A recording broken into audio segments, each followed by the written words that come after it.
Mon message s'intitule L'onction des derniers jours. Vous savez, vous en entendez parler très fréquemment si vous venez à nos conférences dans cette église. Un mot qui est constamment répété par notre respecté prophète de Dieu, Neville Johnson, et par beaucoup d'autres, c'est que dans les derniers jours, de profondes ténèbres couvriront la terre. Et, au milieu de ces profondes ténèbres, il y aura une grande lumière. Et hier soir, vous avez entendu le frère Neville le mentionner. Alors que les ténèbres envahissent l'Église devient plus petite et plus lumineuse. Vous vous en souvenez?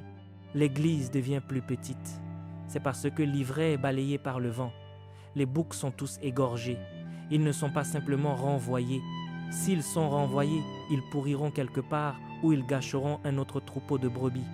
Alors, ils sont égorgés. L'ivraie est retirée, liée, retirée, liée et brûlée. La paille est balayée par le vent. Les boucs sont égorgés.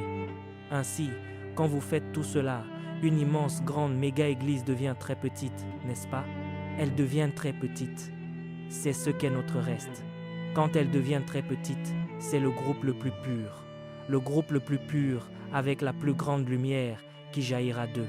Lorsqu'ils s'unissent, l'intensité de la clarté et de la gloire devient plus grande parce que pendant le processus de séparation, de purification, de raffinement, ceux qui avaient un peu de lumière, lorsqu'ils sont purifiés, deviennent plus lumineux. Ils deviennent plus glorieux. C'est pourquoi, pendant cette période d'émondage, pendant cette période de raffinage et de jugement, l'Église, le petit reste de l'Église, devient plus lumineux et plus glorieux. Quand cela arrivera, Dieu déversera la toute dernière manifestation de sa gloire d'une manière que le monde n'a jamais connue auparavant.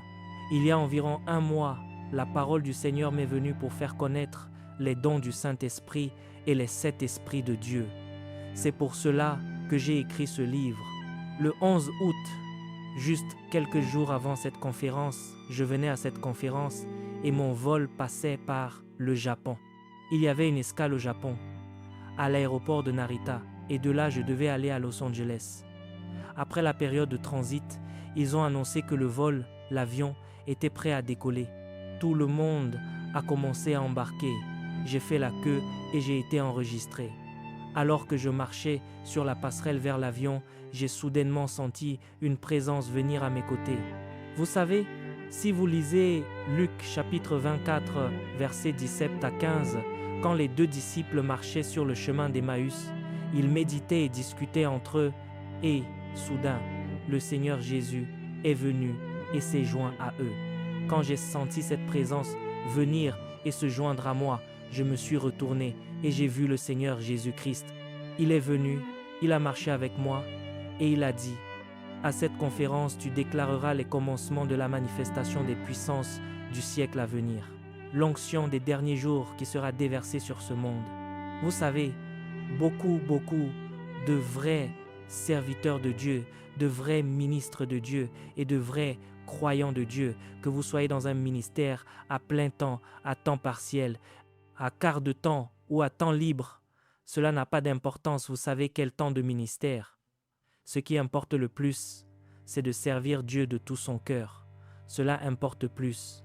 Vous savez, vous pouvez être dans un ministère à plein temps, mais votre cœur peut ne pas y être. Mais quelqu'un qui ne reçoit pas de salaire, quelqu'un qui se porte volontaire, mettra tout son cœur et son âme pour accomplir une tâche humble, et Dieu regarde cela. Ou ils mettent tout leur cœur, tout comme ce que le pasteur Sui Cheng disait plus tôt à propos de cet homme qui regardait le registre de ses dons au ciel. Il a donné à regret, il a donné de mauvaise grâce. Ou il a donné avec un cœur joyeux et souriant. Il n'a pas compté combien il y avait dans son portefeuille ou son sac à main et a tout pris pour le donner librement. Vous voyez, ce qui compte, c'est l'attitude de votre cœur, plus que tout le reste. Ainsi, même les petits-enfants, les jeunes, les personnes âgées, ceux que le clergé classerait aujourd'hui comme des croyants qui chauffent les bancs, avez-vous déjà entendu ce terme? Chauffer les bancs, vous ne faites rien. Certains chauffent sincèrement les bancs. Ils sont sincères, cela signifie qu'ils veulent vraiment chauffer les bancs. Et puis il y en a d'autres qui aimeraient faire quelque chose, mais ils en sont empêchés. Ils en sont empêchés, ce sont eux qui sont comme l'âne et le ânon de l'âne, qui sont attachés. Avant de poursuivre cette vidéo, nous aimerions vous partager un message important. Si cette chaîne vous bénit, si les enseignements des différents prédicateurs fortifient votre foi et que vous aspirez à aller plus loin avec Dieu, nous vous recommandons vivement notre livre « Les généraux de Dieu ». Dans ce livre, vous découvrirez les habitudes spirituelles, le parcours, la consécration, les sacrifices et les principes bibliques qui ont marqué la vie des plus grands hommes et femmes de Dieu.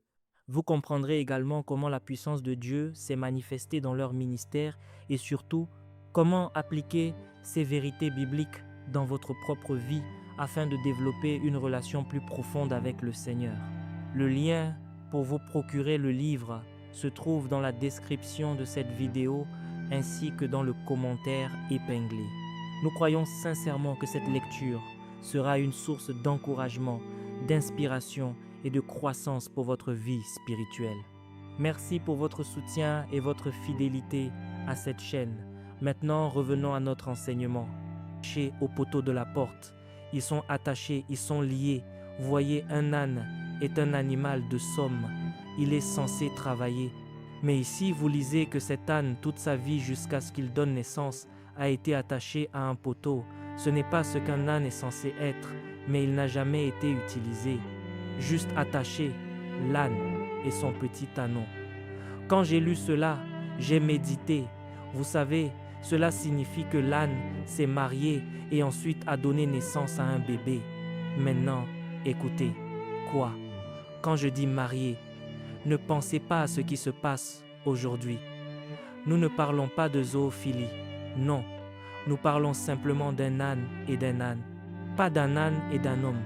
D'accord? Êtes-vous au clair là-dessus? D'accord. Un âne selon son propre genre. Vous voyez à quel point notre société est devenue corrompue aujourd'hui, au point que chaque phrase doit être nuancée pour qu'elle semble correcte. Alors, cet âne, avec un autre âne, ils ont fondé une famille. Et il a eu un ânon, mais il a divorcé, parce que le mâle était introuvable. De toute façon, l'âne et son petit ânon étaient attachés à un poteau de porte, jamais utilisé. Jamais utilisé. L'Écriture dit que personne ne s'est jamais assis dessus. Personne, jamais utilisé pour voyager, jamais utilisé pour porter des affaires, jamais utilisé, juste allongé là comme une vierge. Et il y a beaucoup de gens sincères comme cela dans l'Église. Il y a des petits-enfants comme cela. Il y a des jeunes comme cela. Et il y a des personnes âgées comme cela, qui attendent simplement le mouvement des eaux dans leur vie. J'ai une bonne nouvelle pour vous. Toutes ces personnes entendront l'Esprit du Seigneur dire « Viens, ton moment est maintenant venu. Viens, Amen. » Sur de telles personnes, Dieu déversera son onction des derniers jours afin que vous puissiez faire de grands exploits pour Dieu dans ces derniers jours. Il y aura une grande effusion de la gloire de Dieu, une grande démonstration de la puissance de Dieu avant la venue du Seigneur Jésus-Christ. C'était quelque chose qui a été prophétisé par beaucoup de vrais prophètes de Dieu depuis des centaines d'années. Même dans le christianisme pentecôtiste charismatique moderne, de véritables hommes de Dieu qui se sont levés ont prophétisé cela. Le grand homme de Dieu regretté, l'apôtre de la foi Smith Wigglesworth, lorsqu'il est allé en Australie, a prophétisé que le Saint-Esprit soufflerait sur le grand territoire du Sud. Mais rien ne s'est encore passé en Australie jusqu'à présent. Mais quand ces vents commenceront à souffler d'un bout à l'autre de l'Australie, l'armée de Dieu se lèvera comme une grande armée et fera de grands exploits pour Dieu. Alors, comme Smith Wigglesworth, il y a beaucoup d'autres hommes de Dieu qui ont prophétisé sur la moisson des derniers jours. Il y a une dernière moisson qui va venir. Et cette moisson qui viendra sera démontrée avec une grande puissance et une grande gloire. Le 7 août 2008, nous étions à Bâton Rouge, en Louisiane, pour une conférence. Je priais cet après-midi-là, demandant à Dieu ce que je devrais partager lors des réunions, quand j'ai vu 4 anges apparaître dans ma chambre. Et parmi les 4, l'un d'eux semblait être leur capitaine. Et il m'a parlé. Il a dit, « Nous sommes les anges de l'État de Louisiane. » Et quand le cyclone Katrina a dévasté cet État, nous avons supervisé le trajet, la trajectoire que Katrina devait prendre. Rien n'arrive par hasard, vous savez. Vous savez, quand le météorologue suit le mouvement d'un typhon ou d'un ouragan, comment le typhon ou l'ouragan peut-il savoir quelle ville aller frapper? Ont-ils un cerveau pour qu'ils sachent à quelle période de l'année venir? Si vous remarquez, ils font tous des visites annuelles. Portent-ils une montre? Ont-ils un téléphone intelligent ou une montre connectée? Regardez les comètes. Même les comètes, n'est-ce pas? Elles font des visites annuelles. Les scientifiques ont établi que chaque année particulière, cette comète passera près de la Terre. Je me demandais autrefois, comment est-il possible pour une comète de savoir quand passer près de la Terre une fois tous les 98 ans? La comète Shoemaker rend visite à la Terre chaque année à une période précise. Comment le sait-elle? Comment le sait-elle? Porte-t-elle une montre? Ou a-t-elle un ordinateur qu'elle regarde? D'accord. Maintenant le moment est venu.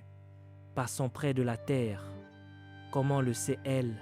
Ou comment tous ces ouragans et typhons qui ont chacun un nom savent-ils exactement quand venir et quels endroits frapper? Comment le savent-ils? Pendant de nombreuses années, j'ai eu ces questions. Comment? Comment? Jusqu'au jour où l'on m'a enseigné comment. Ce sont les anges de la destruction qui les commandent. Ils planifient le mouvement de leur vol, tout comme les pilotes qui planifient une trajectoire de vol. Leurs mouvements sont tous cartographiés. Rien ne se produit par accident. Tout est prédéterminé et préplanifié. Si vous lisez Daniel chapitre 4, le roi Nebuchadnezzar voit un songe et le prophète Daniel interprète le songe et dit « Les vigilants ont décidé, ils ont planifié. Les vigilants dans les cieux ont décidé, voici ce qui va se produire. » Décider signifie quelque chose qui est déjà planifié. Voici ce qui va se produire. Cela ne peut pas être modifié, mais il y avait un moyen de le modifier. Parce que le roi Nebuchadnezzar n'a pas appliqué son cœur à s'humilier, et pas seulement s'humilier, l'Écriture dit là que vous devriez aussi faire du bien aux pauvres, faire des œuvres de charité. Deux choses. Les actes de bonté que vous témoignez aux autres sont le résultat d'un cœur qui s'est humilié. Donc, deux choses doivent être le fruit d'un cœur repentant. 1. Vous vous humiliez. Deuxièmement, vous faites du bien aux autres, en particulier aux pauvres, aux personnes défavorisées. Vous faites des actes de bonté, des actes de charité, des actes de bienveillance. Aidez les pauvres, aidez à vêtir ceux qui sont nus, nourrissez les affamés, visitez les veuves, visitez les orphelins. De bonnes œuvres, vous devriez faire cela. Et ensuite, humiliez-vous. Le roi Nebuchadnezzar n'a pas fait ces deux choses. Exactement 1 an après que la parole lui a été donnée pour la première fois, le jugement est tombé sur lui comme cela avait été prédéterminé. De la même manière, toutes ces choses sont prédéterminées. Cet ange est venu après s'être identifié et après avoir expliqué ce qui s'était passé dans l'État de Louisiane. Il a dit « Voici ce que tu dois partager lors de la réunion cette fois-ci. » Dieu va révéler sa puissance redoutable et puissante, gardée cachée depuis les siècles, depuis la création. C'est exactement comme cela que j'ai réagi. Waouh! Une telle puissance a été gardée cachée depuis le commencement des siècles. Vous savez, si vous lisez les épîtres que l'apôtre Paul a écrites, il écrivait que cette sagesse était gardée cachée, mais maintenant elle a été manifestée. De même, ils utilisent le même mot. Cette puissance a été gardée cachée depuis la nuit des temps, mais elle va être révélée dans les derniers jours. Alors, quel genre de grande puissance! Pendant que je pensais dans mon esprit, l'ange m'a répondu « Même les anges dans le ciel n'ont pas encore vu une telle puissance du Saint-Esprit. » Cela m'a vraiment époustouflé. Vous savez, tous les anges dans le ciel qui ont vu ou témoigné de Dieu démontrant sa puissance redoutable en créant les mondes par la parole, il a parlé et les galaxies sont apparues. Il a parlé ceci, il a parlé cela, tout est venu à l'existence. Une telle puissance, dit l'ange, pâlit en comparaison de ce que Dieu va faire dans ces derniers jours. C'est une réaction très très faible par rapport à ce que vous auriez dû faire. Dès que vous avez entendu cela, vous auriez dû réagir tout comme ils le font lors d'un match de ballon. Vous levez le poing en l'air et poussez un grand cri. Amen. Et remerciez le Dieu Tout-Puissant. Amen. Ce que les yeux n'ont pas vu, ce que les yeux n'ont pas vu, ce que les oreilles n'ont pas entendu, et ce qui n'est jamais monté au cœur de l'homme, c'est ce que Dieu va faire dans ces derniers jours. Amen. C'est la raison pour laquelle Dieu envoie ses jugements pour purifier, pour raffiner, pour se prendre un peuple à qui il peut confier ses puissances de Dieu des derniers jours. Vous savez, si vous regardez dans le passé, l'histoire de l'Église et l'histoire biblique témoignent au mieux que dans le passé. Si vous regardez depuis l'histoire biblique jusqu'à maintenant, Dieu a suscité de nombreux et formidables saints de Dieu, des prophètes, des patriarches, des hommes et des femmes de Dieu à qui l'on a donné une partie de ses puissances. Mais regardez ce qu'ils ont fait. Ils ont tout gâché. Adam a été la première personne à recevoir ces puissances du siècle à venir. Il avait un pouvoir et une autorité complets sur tout ce qui était dans les airs, tout ce qui était sur la terre et tout ce qui était dans la mer. Tout. Il avait toute la puissance, toute l'autorité sur les trois forces de la nature. C'étaient les puissances du siècle à venir. Il possédait cela. Mais qu'a-t-il fait? Il l'a vendu au diable. Et puis, au fil du temps, le Seigneur a suscité beaucoup de gens et leur a donné une puissance limitée, maintenant contenue dans le Saint-Esprit. Qu'avons-nous fait à nouveau? À nouveau, nous avons tout gâché. À nouveau, nous l'avons échangé contre un simple bol de soupe. Une personne a fait cela pour un seul bol de soupe. Elle a vendu son droit d'aînesse. Puis est venu un autre homme qui, pour la convoitise de la chair, a bradé l'onction de Dieu. De temps en temps, au cours des 6000 dernières années d'histoire, tant de gens ont fait de même.